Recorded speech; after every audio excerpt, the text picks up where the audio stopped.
ఇంట్లో ఆడవారు వెలుపల ఉన్నప్పుడు పూజ ఎలా చేసుకోవాలి ఒక ప్రశ్న. దీపారాధన ఎలా చేయాలి, అది కూడా అశౌచం ఏదైనా ఇంట్లో ఉంటే ఎలా, అది వారి ప్రశ్న. మంచిదే.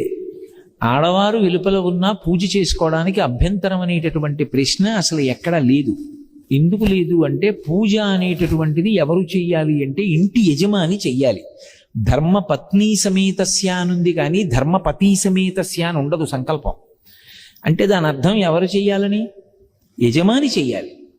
యజమాని చేసి, నేను పూజ చేసిన కారణం చేత నా పత్ని బిడ్డలు అందరూ సుఖంగా ఉండాలని యజమాని కోరుకోవాలి.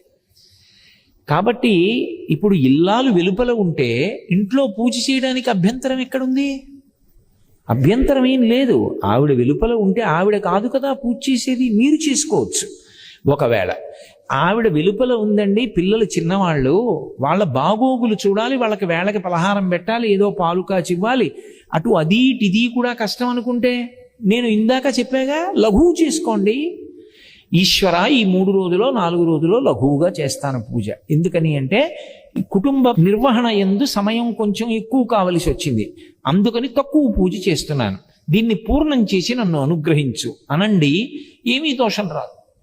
ఇక ఆమె వెలుపల ఉంటే దీపం పెట్టడానికి అభ్యంతరం ఏముంది? పూజలో అంతర్భాగం దీపం పెట్టడం, పూజ చెయ్యొచ్చు అని నేను చెప్తుంటే దీపం పెట్టడానికి అభ్యంతరం ఏముంది? అభ్యంతరం లేదు. నేను ఇవన్నీ దేన్ని ఆధారం చేసి చెప్తున్నానంటే, ఆవిడ వెలుపల ఉన్నారు అంటే ఆవిడ వేరే కూర్చున్నారు అన్న భావన దృష్టిలో పెట్టుకు చెప్తున్నాను.